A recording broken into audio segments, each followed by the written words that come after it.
Yofi. Alors on y va. Yofi, alors Erev Tov Lekoulam. Shalom, shalom uvracha. Et nous revenons dans notre étude du Perek Chelek dans le traité de Sanhedrin.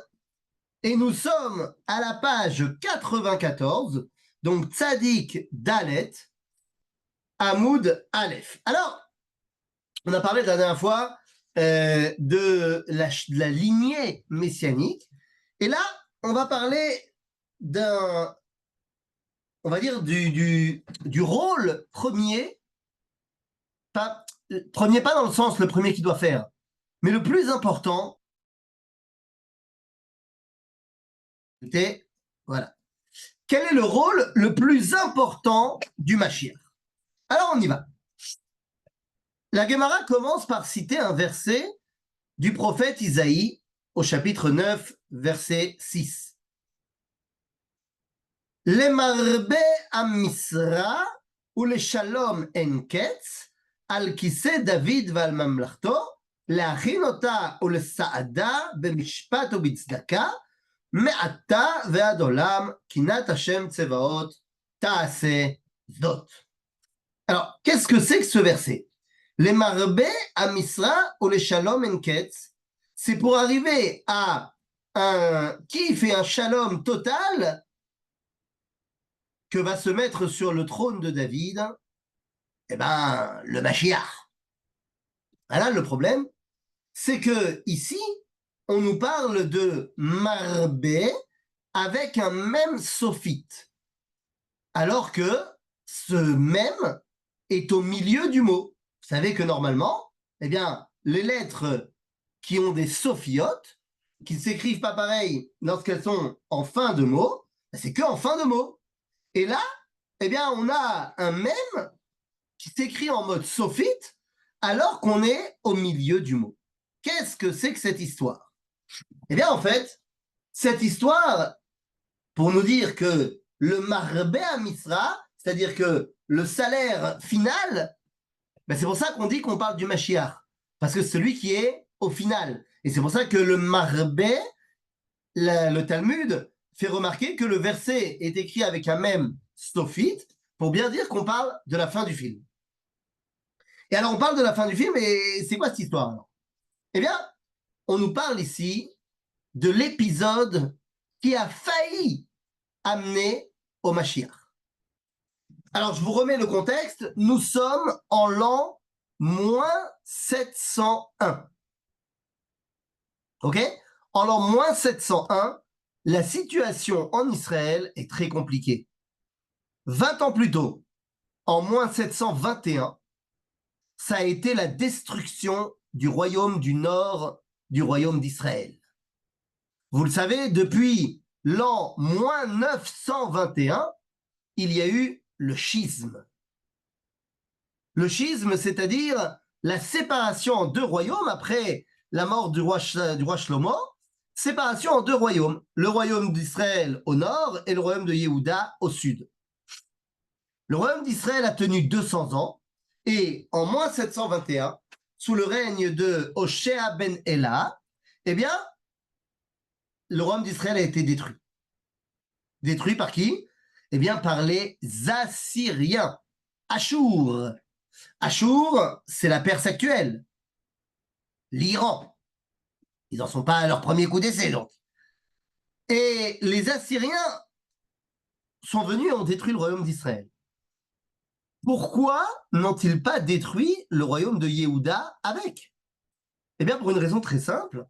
Le royaume de Yehuda, par l'intermédiaire de son roi, qui était Chizkiyahu, Ézéchias, eh bien, payait un tribut à la Assyrie. Nous étions donc un État vassal du grand empire assyrien. Et tant qu'on payait nos impôts, bah, on pouvait faire ce qu'on voulait dans notre État et tout allait bien.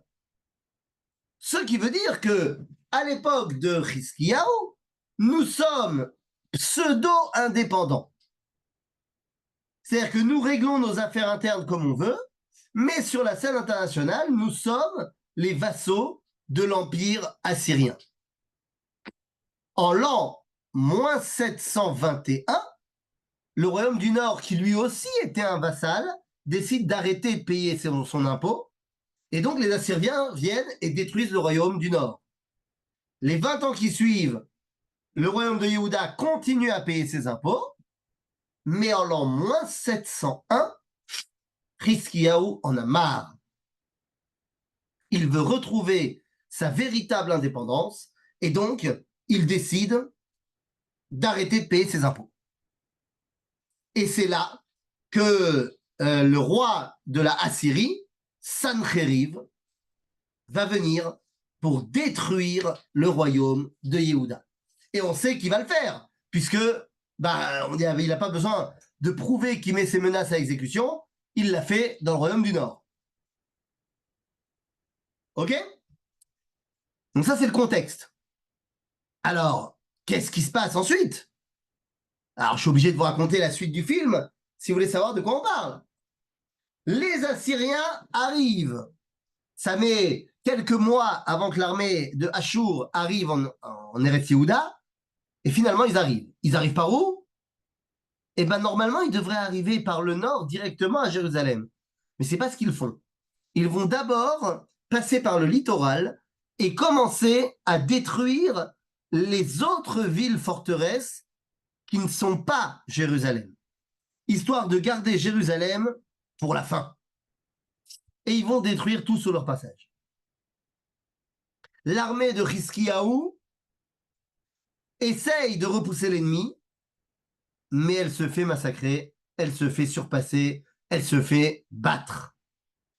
Et l'un des combats que nous avons perdus, c'est le combat de la ville de Lachish. À Lachish, c'était la deuxième plus grande ville du royaume de Yehuda. Il y avait Jérusalem et Lachish. Eh bien, le combat de Lachish a été très rude. Et finalement, eh bien, nous avons perdu.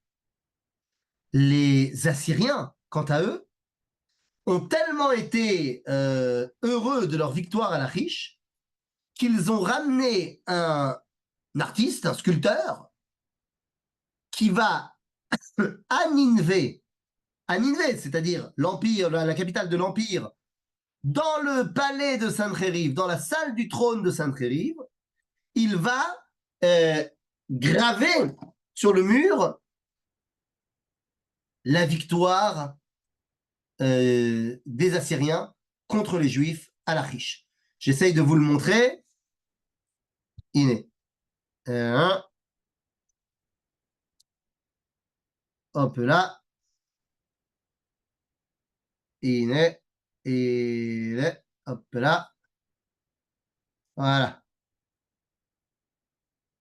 Bon, ça va pas être très très grand, mais c'est pas grave, vous pourrez vous approcher de l'écran et vous pourrez voir. Iné. Je vous le montre. Voilà, c'est ce que vous voyez ici à l'écran. C'est ce qui a été retrouvé à Nineveh, dans la salle du trône. Vous voyez ici Tavliot Lachish, et vous voyez les soldats assyriens qui sont en train d'attaquer la muraille. Je ne sais pas si ça va être plus grand ou pas. Non, pas vraiment. Ouais, un petit peu. Très vite fait. Bon, on n'aura pas plus grand. On aura. Voilà. Et donc ça, c'est la prise de Lachish qu'on a retrouvée, qui a été ramenée par les archéologues anglais et qui aujourd'hui est au British Museum de Londres.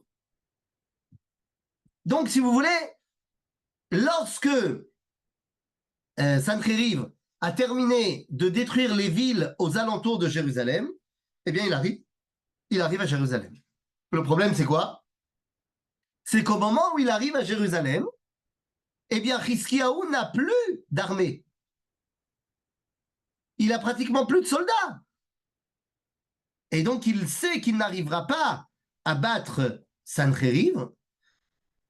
Et à ce moment-là, il dit à Dieu, il rentre au Beth Amikdash et il dit à Dieu, Ani ole al mitati ve'ata ose. Moi, je vais me coucher et c'est toi qui gères. Moi, je peux plus rien faire. Et Akadosh Baruch Hu décide de faire un miracle. Et tel qu'il est marqué dans le livre des rois, l'ange de Dieu passe dans le camp des Assyriens et au petit matin, c'est 185 000 morts dans le camp des Assyriens. Et voilà. Et on gagne cette guerre incroyable. OK? Et à ce moment-là, c'est notre histoire qui commence.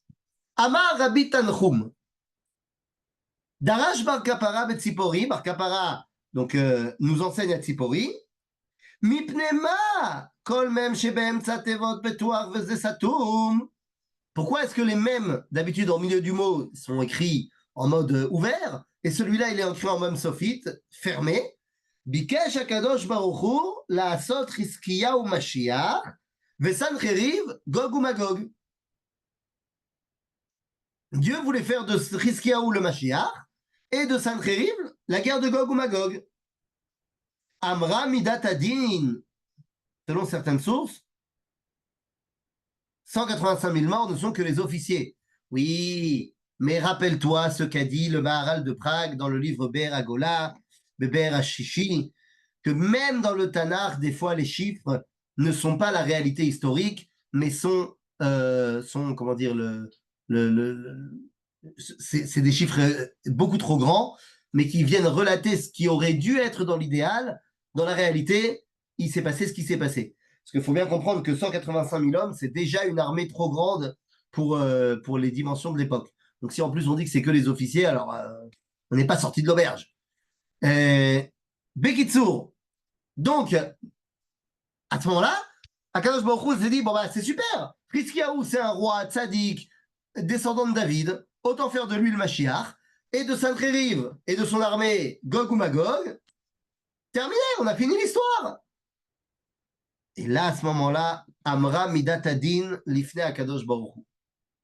Et là, c'est la Midat Adin elle-même, la rigueur, qui est venue voir Dieu et qui lui a dit, Ribono Shel Olam, Uma David Melech Israël she'amar kama shirot v'tishbachot lefanecha lo asito Mashiach חזקיה שעשית לו כל הניסים הללו ולא אמר שירה לפניך תעשהו משיח לכך נסתתם.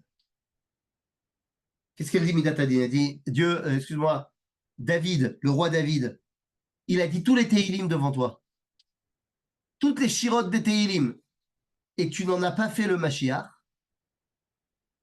Hiskiyahu, alors que tu lui as fait un miracle de folie, lui, il n'a pas dit la Shira, et tu vas faire de lui Mashiach? C'est pas possible. Et c'est à ce moment-là que Dieu a fermé le même, Satan, pour dire ah bah ouais, t'as raison, ça n'a pas marché. C'est fermé. Ça va, c'est pour. On va revenir dans 2 secondes sur pourquoi Hiskiyahu, il n'a pas dit la Shira. Mais d'abord, c'est quoi cette histoire? Pourquoi est-ce qu'il faut, pourquoi est-ce que la condition pour être Mashiach, c'est de dire la Shira? Les amis, comment s'appelle le premier homme? Le premier homme s'appelle Adam. Et comment s'appelle le Mashiach dans le livre de Yecheskel? Il s'appelle Ben Adam. C'est-à-dire que l'idéal de la création du Ben Adam, c'est le Mashiach. Celui qui doit amener à l'idéal de ce monde, c'est le Mashiach. Tov, mais c'est dire Gamour. Ah oui, mais il doit donc être le tikkun de son père. Et oui, car le Adam, il a fauté. Et donc le Ben Adam, il doit corriger la faute. Mais quelle est la faute à corriger? Si on se trompe de faute à corriger, eh bien, on n'aura pas fait ce qu'il faut. Quelle est la faute de Adam? Alors, on connaît tous l'histoire de la pomme, qui n'était pas une pomme. Mais ce n'est pas la vraie faute de Adam, puisque celle-là, c'est la première faute de Adam. l'histoire de manger alors qu'il fallait pas manger ou pas au bon moment, tout ça, c'est la première faute d'Adam. Or, qu'est-ce qu'on dit dans les slichot, qu'on a dit pendant tout le mois de Elul, et qu'on dit dans les slichot ashkenaziot, également à Yom Kippour, on dit Ma'avir Rishon Rishon. Mais c'est Ma'avir Rishon Rishon. La première faute, il y a la Ma'avir. Donc en fait, la vraie première faute, c'est la deuxième. Quelle est la deuxième faute de Adam? C'est pire. C'est pire que de ne pas prendre la responsabilité de ses actes. Puisque Adam a dit, je cite, Aisha asher natata imadi, inatna li minaetz vaochel. S'il avait dit, oh, je sais pas qui c'est qui a fait ça, l'ODA, il aurait juste pas pris ses responsabilités. Mais là, c'est pire. Il accuse Chava. Mais Akadosh Baruch Hu lui a donné sa femme. C'est bien ou c'est pas bien? C'est une tova ou c'est pas une tova? Bah, c'est une tova. Ah, c'est une tova. Et toi, tu es kofer batova. Au lieu de remercier Akadosh Baruch Hu pour ce qu'il t'a donné, toi, tu l'accuses de ce qu'il t'a donné. Ah ouais, mais non, mais là, ça va pas du tout. Là, ça va pas être possible, les amis. Akadosh Baruch Hu peut tout faire, sauf une chose. Dieu ne peut pas s'auto-dire merci à ma place. Donc tout le rôle de la créature, c'est de reconnaître les bienfaits d'Akadosh Baruch Hu et de savoir lui dire merci. Si le Mashiach a compris cela, il comprend que son rôle, c'est de léodot la Hachem. Si Chizkiyahu n'est pas capable de la Git Shira, s'il n'est pas capable de reconnaître et de remercier Akadosh Baruch Hu, ben il ne peut pas être le Mashiach. Parce que son rôle, c'est de remercier. Quand on regarde dans le livre de Shemot, le projet de la Géoula, qu'est-ce qui est marqué là-bas? Il est marqué Lachen emor livnei Israël, ani Hashem ve'hotzeti etchem mitachat tzivlot Mitzrayim, ve'hitzalti etchem me'avodata ve'galti etchem b'zron netuya u'b'shvatim gedolim, ve'lakarti etchem li le'am ve'haiti lachem l'Elohim. Ok? Ce sont les 4 termes de délivrance. Ve'hotzeti, ve'hitzalti, ve'galti, ve'lakarti. Seulement, qu'est-ce qu'il y a après ces 4 termes de délivrance qui nous permettent de sortir de l'exil, mais qui ne nous finissent pas encore la Géoula? La Géoula, c'est le 5e terme de délivrance. C'est quoi le 5e terme? Ve'veti etrem el haaretz. Et je vous amènerai dans la terre d'Israël. Ah oui, mais attention. Qu'est-ce qu'il y a marqué entre Ve'lakarti etrem lileam et Ve'veti etrem el haaretz? Qu'est-ce qu'il y a entre je vous prendrai comme peuple et je vous emmènerai en terre d'Israël? Eh bien, il y a marqué dans la Torah Vidatem ki ani Hashem Elohechem amotzi etchem mitachat tzivlot Mitzrayim. Vidatem, ça veut dire quoi? Vous devez prendre conscience que c'est bel et bien moi qui ai fait tout ça. Sinon, ça ne marche pas. Vous ne pouvez pas être les porteurs de la Géoula si vous n'êtes pas conscient que ça vient d'Akadosh Baruch Hu. Alors évidemment, quand il y a des miracles, en veux-tu, en voilà, c'est facile de dire merci à Dieu. Mais quand en plus les miracles sont cachés, comme on vit aujourd'hui, c'est encore plus difficile de remercier Akadosh Baruch Hu. Mais c'est un tenant de la Géoula. La capacité que nous avons à dire merci. Si on n'est pas capable de reconnaître que ce qui nous arrive, c'est la main de Dieu, jamais on pourra amener le Mashiach. Si tu ne comprends pas que la création de l'État d'Israël, ça vient d'Akadosh Baruch Hu, tu peux faire une croix sur le Mashiach. Si tu ne dis pas le Hallel à Yom HaAtzmaut, ça veut dire que tu ne veux pas du Mashiach. Ni plus, ni moins. Chizkiyahu n'a pas voulu dire le Hallel de son époque, il n'est pas devenu Mashiach.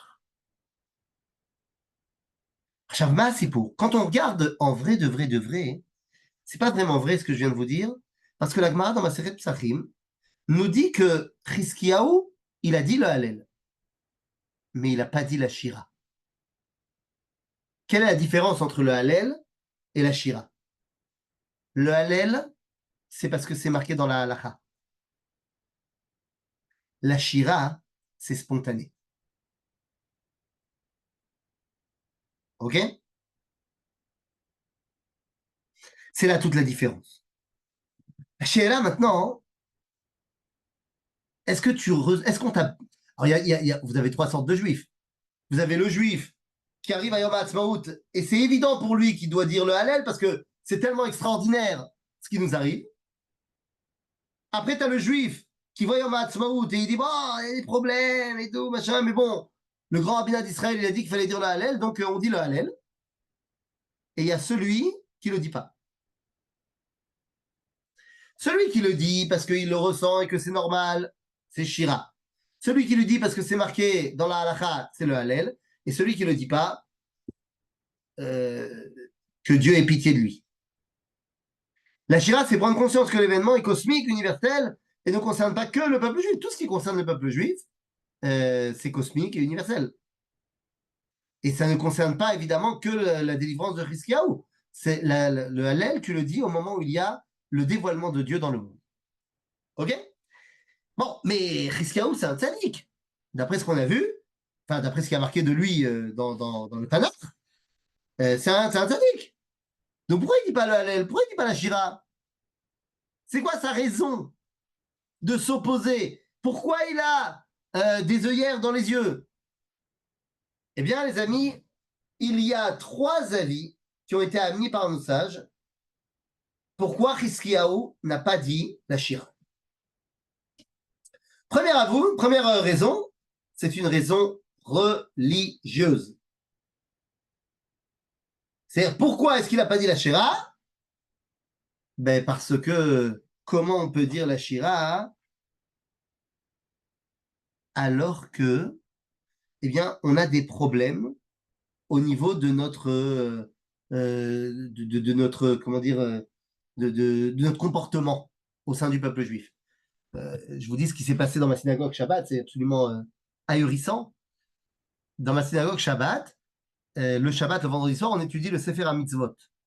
Et comme j'ai raconté, je suis arrivé à la mitzvah négative 311, qui parle du fait que le Khatan, la première année de ses noces, il ne doit pas se mettre en danger. Et donc de là découle le fait qu'il ne doit pas aussi aller à l'armée. Et on a expliqué qu'il ne doit pas aller à l'armée, mais que dans une guerre de Réchout, dans une guerre de mitzvah, tout le monde doit y aller. Et évidemment, c'est parti sur les Haredim qui ne vont pas à l'armée. Et j'ai tiré à toute blinde. J'ai dit que c'est un scandale, que c'est une honte, que les gens qui décident de ne pas aller à l'armée et de ne pas participer au peuple, à ce qui se passe dans le peuple juif, voilà, c'est inimaginable en termes. On a rarement fait plus mécréant que ça. Et bon, j'ai dit ce que j'avais à dire violemment. Et il y a une dame qui n'était pas de la communauté, mais qui était invitée. Il y avait un repas d'une famille et qui était manifestement charédite, qui est venue me voir à la fin et qui m'a dit, ça me fait très mal ce que vous avez dit. J'ai dit, ben moi, ça me fait très mal que vous avez 7 enfants et il n'y en a pas un seul qui est mobilisé. Et elle me dit, mais pourquoi vous avez parlé de ça maintenant? Je dis, d'abord, j'ai parlé de ça parce que c'est ce à quoi on est arrivé dans l'étude du Sefer HaMitzvot, et aussi parce que c'est le moment. Et là, elle me dit, vous voyez la jeune fille là, parce que la famille qui faisait son repas, ils avaient demandé à 3 jeunes filles de venir faire le service. Et elles avaient des manches courtes comme ça, genre. Qui n'est pas d'après la halakha. Elle me dit, mais vous voyez ces jeunes filles, regardez comment elles sont mal habillées. Pourquoi vous ne parlez pas de ça? Vous ne comprenez pas que tous les problèmes viennent de là? Et là, je lui ai dit, madame, loin de moi l'idée de dire que la tignoute n'est pas importante, mais si vous pensez que cette jeune fille qui a une manche pas assez longue, c'est un problème qui est aussi puissant dans le peuple juif que le précipice qui est en train de se creuser, le grand canyon qui se creuse entre le monde Haredi et le reste du peuple juif, si vous croyez que la meuf avec ses manches courtes, c'est pire, madame, je crois que vous êtes vraiment à côté de la plaque. C'est de ça qu'on parle, les amis. Donc, la première raison de Hiskiaou, c'est qu'il dit on ne mérite pas la Géoula encore parce qu'on n'est pas encore assez tzadikim. Alors que à l'époque de Hiskiaou, tout le monde étudiait la Torah. Deuxième raison, une raison humaniste. On ne peut pas dire la Shira. Il y a eu 185 000 morts de l'autre côté. On va quand même pas se réjouir quand il y a autant de morts, même chez l'ennemi. Et on entend aujourd'hui des Israéliens qui disent qu'on ne peut pas se réjouir suite à la situation catastrophique de Gaza. Il y a, au moment de l'ouverture de la mer Rouge, lorsque tous les Égyptiens se noient dans l'eau, les anges décident de dire la Shira.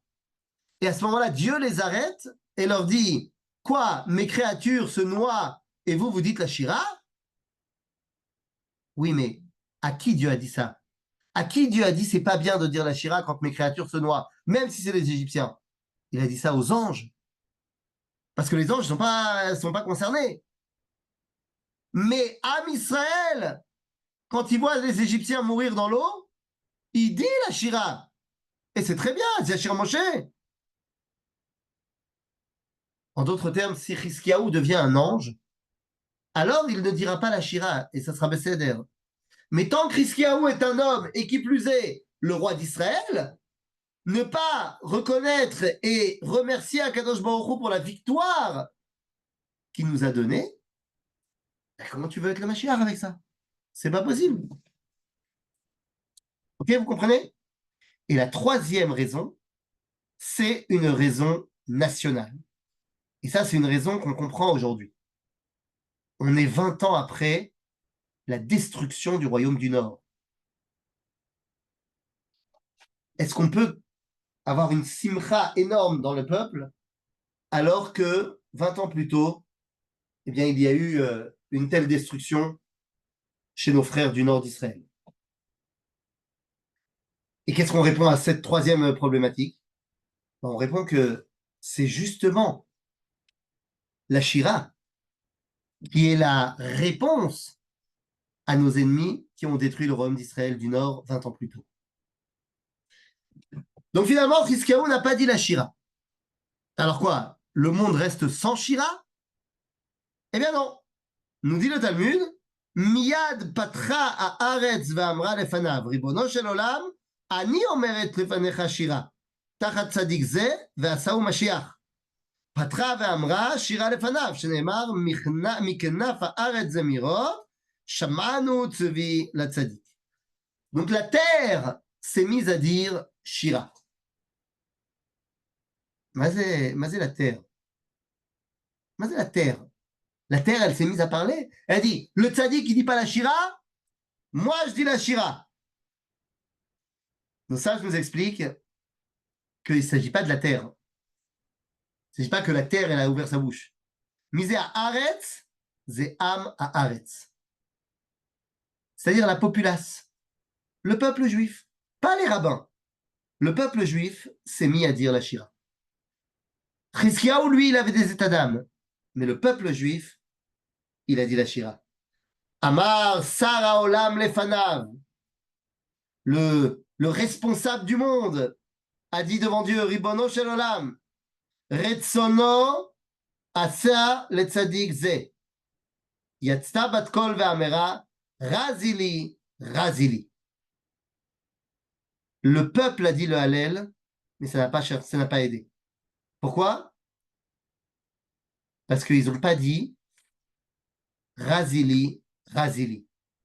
Amar Navi, Oili, Oili Admatai, יצאה בת קול ואמרה, בוגדים בגדו, בגד בוגדים בגדו. ואמר רבא ויתמר רב יצחק, עד דעתו בזוזי ובזוזי דבזוזי. רש"י nous dit, עד שנתבזזו שונאי ישראל כמה פעמים. Qu'est-ce que ça veut dire tout ça? C'est-à-dire que Dieu, il a dit, Dieu, il a dit, je suis pas d'accord. Personne ne peut remplacer celui qui est censé diriger le processus. Le peuple juif qui dit la Shira à la place de Chizkiyahu, c'est très bien, kol hakavod de peuple juif, mais si tu t'es choisi comme dirigeant quelqu'un qui n'est pas capable de reconnaître la main de Dieu, eh bien, ça ne marche pas. Et ça, c'est quelque chose de fondamental pour aujourd'hui. Est-ce que nous, nos dirigeants, savent reconnaître la main de Dieu dans l'histoire? Alors nous, aujourd'hui, nous avons un dirigeant, par exemple, qui est très problématique, c'est parce qu'il est bilingue. Il est bilingue, mais le problème, c'est que il ne traduit pas véritablement mot pour mot ses discours entre hébreu et anglais.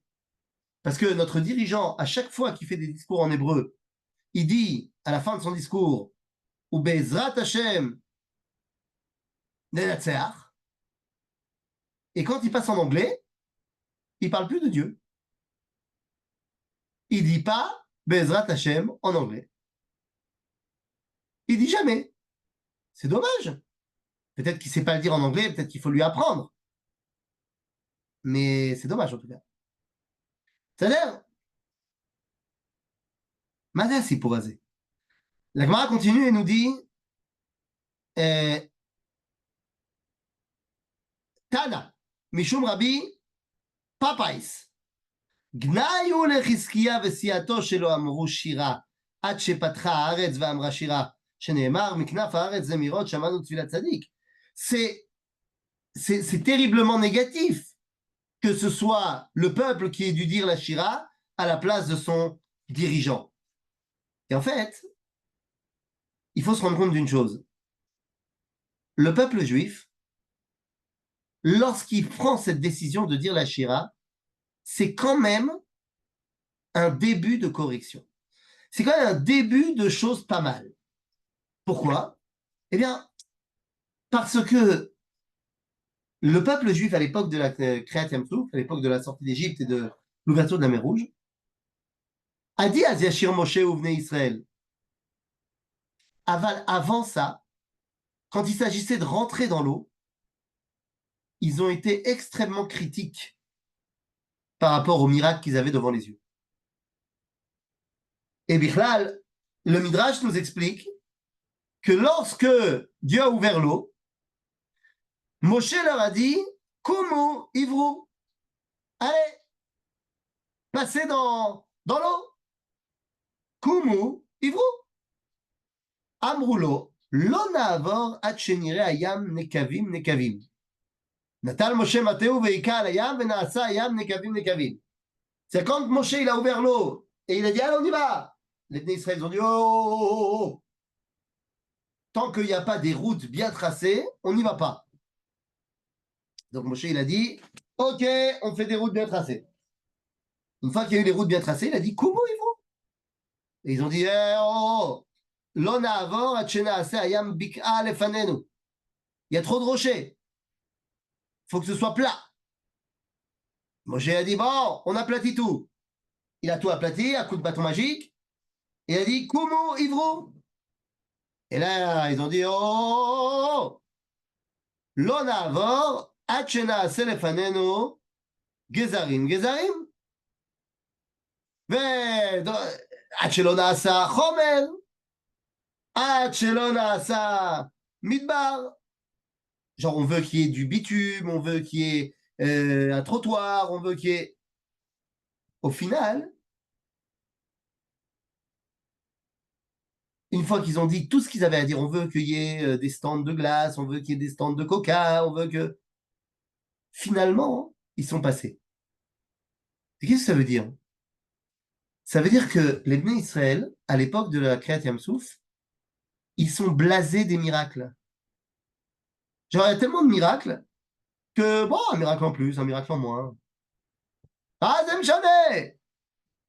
Eh bien, on vit la même chose aujourd'hui, messieurs, dames. On vit des miracles au quotidien, avec tous les interceptions de missiles et tout ça, et la réussite des attaques en Iran, machin. On vit des miracles incroyables. Mais ça nous paraît tellement normal, ça nous paraît tellement, on a l'habitude, que est-ce qu'on est tout le temps en train de d'ouvrir les yeux et de remercier Akadosh Baruch Hu? Eh bien, les amis, comprenez bien. C'est ça la, comment dire, la condition la plus importante pour que tu puisses devenir le Mashiach. L'époque messianique dépend, pour qu'elle se termine comme il faut, dépend de notre capacité à dire merci, à reconnaître les bienfaits d'Akadosh Baruch Hu et de dire merci. C'est quand même incroyable qu'il a fallu attendre Yitro, un non-juif, pour être capable de dire Baruch Hashem. Parce que nous, on a passé tout ce qu'on a passé, le désert, enfin, les diplés, la mer Rouge, tout ça, on n'a pas dit merci à Kadosh Baruch Hu. Arrive Yitro, vous savez quoi arrive Yitro? Quand arrive Yitro, qu'est-ce qu'il dit? Baruch Hashem, Asher Itzil Etrem Mitachat Yad Mitzrayim. Mais quand ça se fait que nous, on l'a pas dit? Ben parce que nous, on est trop à l'intérieur, on est trop dedans. Et des fois, on a du mal, quand on est dedans, à voir ben, tous les bienfaits qu'on reçoit. Yitro, lui, il vient de l'extérieur. Et donc, en tant que membre de l'humanité qui vient de l'extérieur, lui, il arrive à prendre conscience de tous les bienfaits qu'on nous fait. Eh bien, peut-être qu'aujourd'hui, il se passe la même chose. Est-ce que le peuple juif, il est conscient de tout ce qui lui arrive? Ou est-ce que des fois, on n'entendrait pas de la part de certains goïms, parce qu'il y a beaucoup de goïms qui sont contre nous aujourd'hui, mais de certains d'entre eux qui disent, oh, mais c'est fou ce qui vous arrive. J'entendais un mec qui fait des analyses de vidéos, tout ça, et c'est un ancien militaire français, il faisait des analyses du raid aérien israélien en Iran, et c'est incroyable. C'est incroyable. Mais toutes nos armées, on aurait tout à apprendre de l'armée israélienne. Incroyable, comment c'est possible? Comment ils y arrivent? Quand on a fait les beepers, le monde entier, il a dit, mais c'est incroyable. Comment ils y arrivent? Comment c'est possible? Et nous, on a toujours un truc à redire. Ouais, c'était bien, mais on n'a pas réussi à tuer tout le monde. Ouais, c'était bien, mais ça n'a pas touché exactement ce qu'il fallait. Ouais, c'était bien. On va pas changer, hein? C'est compliqué, hein? Depuis 4000 ans, on se plaint.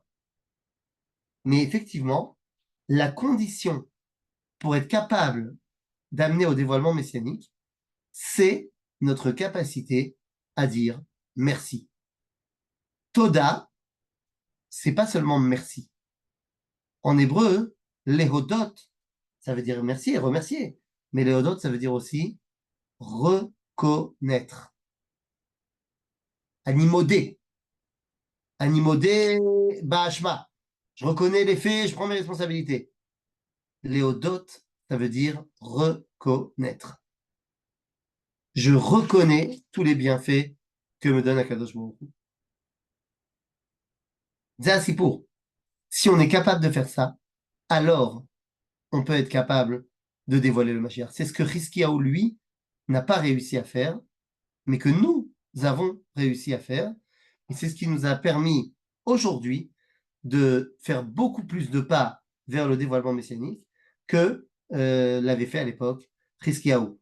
Alors c'est vrai qu'on aurait peut-être préféré que le Mashiach et Gog Magog, ça se termine déjà il y a 2700 ans. Bon, ben, ça n'a pas été le cas, mais on est très bien en passe, très bien parti pour que la guerre d'aujourd'hui soit Bezrat Hashem, véritablement la dernière guerre de l'histoire, puisque ça amènera, comme il faut, au Mashiach et au dévoilement divin, Hazak ou Balzac. Et voilà. Et si vous avez des questions, c'est le moment. Si vous avez des questions, vous pouvez allumer vos micros. Et c'est le moment.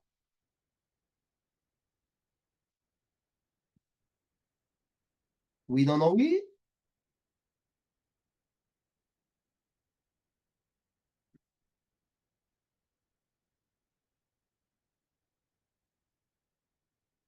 Oui, non, non, oui.